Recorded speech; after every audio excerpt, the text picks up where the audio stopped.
Hello guys, आज हम करने वाले हैं क्लास 12 बिजनेस स्टडीज का चैप्टर नंबर 3 बिजनेस एनवायरनमेंट। उससे पहले आप मेरे चैनल को सब्सक्राइब कर देना, बेल आइकन को क्लिक करना ना भूलें, जिससे न्यू वीडियो के आने वाली जो नोटिफिकेशन है वो आपको टाइम पर मिल जाए। वीडियो पसंद आए और आपको समझ आता है तो लाइक भी करना और शेयर भी कर देना। अब बिजनेस एनवायरनमेंट ये वाला जो चैप्टर है, जैसे कि प्रिंसिपल्स ऑफ मैनेजमेंट वाला इंपॉर्टेंट था, ये भी बहुत ज़्यादा इंपॉर्टेंट चैप्टर है। इसमें से मोस्टली जो है केस स्टडी के क्वेश्चंस बनते हैं।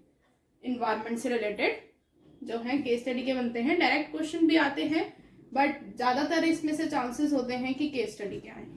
ठीक है, डायरेक्ट भी आएंगे, वो मना नहीं है, छोटे छोटे आ सकते हैं, बट केस स्टडीज जो है इसमें से थोड़ी ज़्यादा हो जाती हैं, क्योंकि कोई भी अगर केस स्टडी का क्वेश्चन होता है तो वो पूछ लेते हैं कि ये किस इन्वायरमेंट से इफेक्ट हुआ है।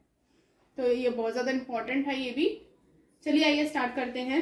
Business environment. Business environment means the sum total of all individuals, institutions and other forces that are outside the control of a business enterprise that may affect its performance। यानी business environment एक ऐसा environment है जहां पर सारी individuals हैं, सारी institutions हैं, उन पर जो भी इफेक्ट आता है इन्वायरमेंट का वो बिजनेस एंटरप्राइज के कंट्रोल में नहीं होता और वो उनकी जो परफॉर्मेंस है उसको भी इफेक्ट करते हैं। अब बिजनेस की कंट्रोल में कैसी कैसी चीजें होती हैं जो उनके कंट्रोल में नहीं होती। फॉर एग्जाम्पल मैं बता देती हूँ, लेकिन ऐसे कोई एग्जाम्पल है नहीं, बट कई बार होता है कि बिजनेस जो है उस चीज को कंट्रोल कर लेता है, बट कई बार होता है कि बिजनेस नहीं कर पाता। जैसे गवर्नमेंट की जो पॉलिसीज हैं वो भी चेंज होती रहती हैं, तो उनको कंट्रोल करना तो मुश्किल है। ठीक है, अब हमारा मान लीजिए एक सप्लायर है, सप्लायर ए, सप्लायर बी है हमारी इंडस्ट्री के अंदर। ठीक है, सप्लायर ए क्या है, हम जो है गुड्स लेते हैं सप्लायर ए से। इसने क्या कहा कि अब मैं जो गुड्स दूंगा वो क्रेडिट बेसिस पर ना देके मैं सिर्फ कैश बेसिस पर दूंगा, और मैं कोई डिस्काउंट भी नहीं लगाऊंगा। अब की बार क्या, आगे से मैं कोई भी डिस्काउंट नहीं लगाऊंगा। तो अब सप्लायर बी है जो हम इससे लेते हैं गुड्स, इससे नहीं लेते। ठीक है, सप्लायर बी का तो और ही अलग सिस्टम है, जब भी हम नहीं लेते थे। अब ये चेंज आया तो बिजनेस एनवायरनमेंट का कोई कंट्रोल नहीं है, वो उसको फोर्स नहीं कर सकता कि भैया मुझे क्रेडिट पर ही दे और डिस्काउंट भी दे। तो कई बार ऐसी बिजनेस एनवायरनमेंट की ऐसी सिचुएशंस होती हैं जो कि कंट्रोल नहीं की जा सकती। फिर है features of business environment. Business environment के क्या फीचर्स हैं? Totality of external forces. External forces जो हैं, उन सारे एक्सटर्नल फोर्सेस बिजनेस एनवायरनमेंट को क्या करते हैं, अफेक्ट करते हैं। इनका नेचर कैसा होता है? एक्सटर्नल फोर्सेस का एग्रीगेट नेचर होता है, यानी ये सभी को इफेक्ट करते हैं। मान लीजिए एक फर्म है ए, ठीक है, अब वो पहले क्या करती थी, साड़ीज बेचती थी। ठीक है, कंज्यूमर उससे साड़ी ज्यादा परचेस करते जाते थे, लेकिन अब कंज्यूमर का जो पैशन है, उनका जो प्रेफरेंस है वो बदल गया। कंज्यूमर कहते हैं भैया अब हमें क्या चाहिए, रेडीमेड सूट चाहिए। तो क्या हुआ कि इफेक्ट करता है एक्सटर्नल एनवायरनमेंट को। ठीक है, अब ऐसे ही एक और एग्जांपल ले लेते हैं। ये 3 फर्म्स हैं, फर्म ए, फर्म बी और फर्म सी। गवर्नमेंट की पॉलिसी बदल गई। ठीक है, गवर्नमेंट ने कोई न्यू पॉलिसी इशू कर दी। गवर्नमेंट ने कह दिया, मान लीजिए कि जो भी फर्म्स हैं उनको 10% जीएसटी देना ही देना। वैसे 10% नहीं होगा, थोड़ा ठीक ठाक ही होगा। गवर्नमेंट ने कहा कि उनको जीएसटी देना पड़ेगा और कंप्यूटराइज्ड चीजें की जाएंगी। कंप्यूटराइज्ड चीजें मतलब जो है बिल्स वगैरह हैं वो प्रॉपर तरीके से होंगे। तो ये क्या हुआ, हर किसी को अफेक्ट किया। यानी जो एक्सटर्नल फोर्सेस होते हैं वो क्या करते हैं, हर एक फर्म को अफेक्ट करते हैं। उसमें क्या था, वो वाला कौन सा फोर्स था, इंटरनल फोर्स था, कि उसी एक फर्म में कंज्यूमर का टेस्ट चेंज हुआ, कंज्यूमर का जो प्रेफरेंस है वो चेंज हुआ और एक ही फर्म को इफेक्ट हुआ। तो वो है इंटरनल फोर्स। लेकिन एक्सटर्नल फोर्स जो क्या होता है, वो पूरी इंडस्ट्री के अंदर क्या करता है, चेंज लाता है, उनकी परफॉर्मेंस को अफेक्ट करता है। अब जो एक चीज मैं आप लोगों को एक और बात बताती हूँ आज। इसमें क्या है, फर्म ए, फर्म बी, फर्म सी, ठीक है। अगर ये फर्म ए बी सी है, यानी एक बहुत सारी फर्म्स जब मिल जाती हैं तो उनको हम क्या कहते हैं, इंडस्ट्री।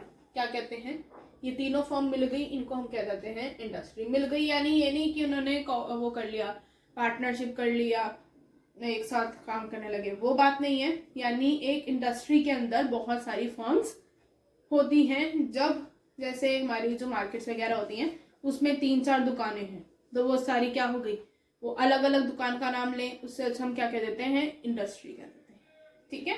फिर है specific and general forces. Specific और जनरल फोर्सेस जो है वो भी बिजनेस एनवायरनमेंट को अफेक्ट करते हैं। स्पेसिफिक फोर्सेस वो फोर्सेस होते हैं जो एक ही इंडिविजुअल को अफेक्ट करें। एक इंडिविजुअल को अफेक्ट करने का मतलब है जैसे कि उनके इन्वेस्टर्स हो गए, ठीक है, और उनके कस्टमर्स हो गए, फर्म के कस्टमर्स, इन्वेस्टर्स, सप्लायर्स, ये सारे जो हैं उनको अफेक्ट करते हैं, एक ही पर्सन को, उनके कंज्यूमर्स। वही बात हो गई। इसकी हम एक एग्जांपल ले लेते हैं कि कस्टमर्स हैं, ठीक है, फर्म ए, वही वाली फर्म ले लेते हैं हम, ठीक है, सेम एग्जांपल चल जाएगा इसमें भी। फर्म सी साड़ी बेचती थी ये फर्म, कंज्यूमर का प्रेफरेंस चेंज हुआ तो वो क्या करने लगे, अब रेडीमेड सूट बेचने लग गए, ठीक है। लेकिन ये वाली जो है फर्म, यही इफेक्ट हुई है, ये इफेक्ट नहीं हुई, ये भी इफेक्ट नहीं हुई। उनके कस्टमर का प्रेफरेंस बदलने से ना इस फर्म को कोई इफेक्ट पड़ा, ना इस फर्म को कोई इफेक्ट पड़ा। तो ये कौन से फोर्सेस हो जाते हैं, स्पेसिफिक फोर्सेस, यानी एक स्पेसिफिक पर्सन को, एक स्पेसिफिक ऑर्गेनाइजेशन को ही इसका अफेक्ट पड़ता है। फिर है जनरल फोर्सेस। जनरल फोर्सेस वो फोर्सेस होते हैं जो हर एक ऑर्गेनाइजेशन को अफेक्ट करे। तो ये एग्जांपल, जीएसटी लग गया, ठीक है, तीनों फर्म को इफेक्ट पड़ा, तो ये क्या हुए, जनरल फोर्सेस हुए।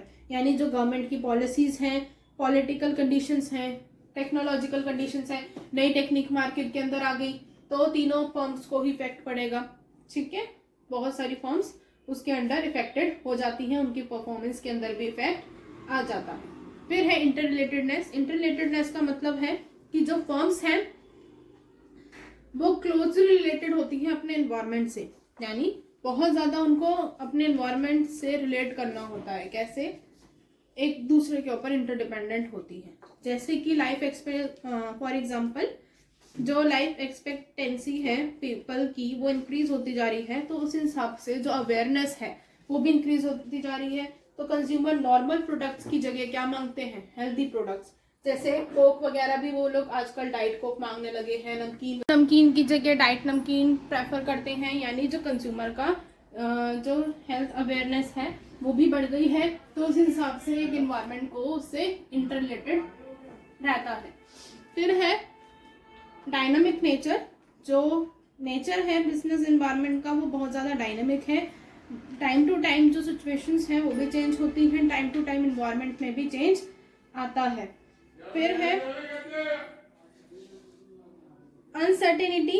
अनसर्टेनिटी का मतलब है कि जो हम सर्टेन नहीं कर सकते कि हमारा जो फ्यूचर है वो कैसा होगा, यानी फ्यूचर में जो आने वाले चेंजेस हैं वो कैसे हैं उसको हम सर्टेन एक तरफ से नहीं रहेंगे। यानी सर्टेन यानी एक जगह पर वो नेचर नहीं रहेगा, चेंज होता रहेगा, एक जैसी कंडीशंस नहीं रहती हैं। तो फ्यूचर में जो भी आने वाली सिचुएशंस होती हैं हम उनका पता नहीं लगा पाते कि आगे कोई क्या पता टेक्निक में कोई चेंज आ जाए, फैशन में कोई चेंज आ जाए, कोई गवर्नमेंट की पॉलिसी चेंज हो जाए, कुछ नहीं पता होता। फिर है कॉम्प्लेक्सिटी। ये जो इन्वायरमेंट है बहुत ज़्यादा कॉम्प्लेक्स होता है, कॉम्प्लेक्स फिनोमिनन है। इसका जो इन्वायरमेंट कैसे कॉम्प्लेक्स है, बहुत सारे इन्वायरमेंट इफेक्ट करते हैं, चाहे वो सोशल इन्वायरमेंट हो, टेक्निकल इन्वायरमेंट हो, टेक्नोलॉजिकल इन्वायरमेंट हो, पॉलिटिकल हो। पॉलिटिकल सिचुएशंस भी कई बार इफेक्ट कर देती हैं, यानी बहुत सारे इन्वायरमेंट इफेक्ट करते हैं, तो एक साथ उनका पता लगाना क्या हो जाता है, मुश्किल हो जाता है। तो और इसलिए ये जो है कॉम्प्लेक्स इन नेचर होता है। फिर है रिलेटिविटी। रिलेटिविटी का मतलब है कि ये बिजनेस इन्वायरमेंट एक रिलेटिव कॉन्सेप्ट है जहाँ पर ये अलग अलग कंट्री के हिसाब से, अलग अलग रीजन के हिसाब से अलग है, डिफरेंट है। हर जगह अलग अलग सिचुएशंस होती हैं और उन सिचुएशंस के हिसाब से ये डिफरेंट वर्क करता है। फिर है, जैसे इसका एक एग्जांपल देखते हैं कि जो साड़ी की डिमांड है वो किसके अंदर ज़्यादा है, इंडिया के अंदर। लेकिन अगर हम यूएसए और फ्रांस वगैरह की बात करें तो वहाँ पर इसकी कोई एक्सिस्टेंस ही नहीं होती है। ठीक है, कोई एक्सिस्टेंस ही नहीं होगी तो क्या फ़ायदा। ठीक है, तो यानी हर चीज़ की जो डिमांड है वो रीजन टू रीजन भी प्रेफर करती है, डिफरेंट होती है, और कंट्री टू कंट्री भी। और रीजन टू रीजन में क्या डिफरेंट हो सकता है, बहुत सारी चीज़ें डिफरेंट हो सकती हैं।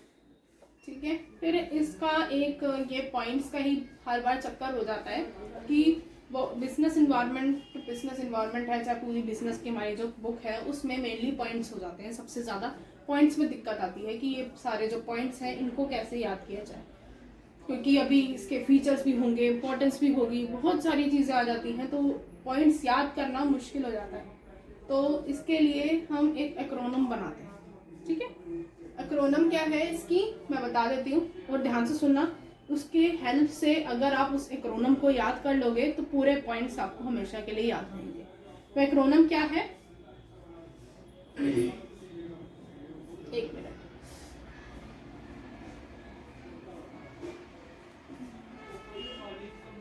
ड्रस्टिक। क्या है, ड्रस्टिक। अब ड्रस्टिक में क्या क्या किसको प्रेफर करता है वो देखो। सॉरी, डी यानी डायनामिक इन नेचर। ठीक है, आर यानी रिलेटिविटी, यू यानी अनसर्टेनिटी, एस यानी specific and general forces, T totality, I interrelatedness, C है कॉम्प्लेक्सिटी। दोबारा देखो, ड्रस्टिक यानी डी यानी डायनामिक नेचर, आर यानी रिलेटिविटी, यू यानी अनसर्टेनिटी, एस यानी specific and general forces, T यानी totality of external forces, I यानी इंटररिलेटेडनेस एंड सी यानी कॉम्प्लेक्सिटी। इससे आपको बहुत आसान हो जाएगा इन पॉइंट्स को याद रखना।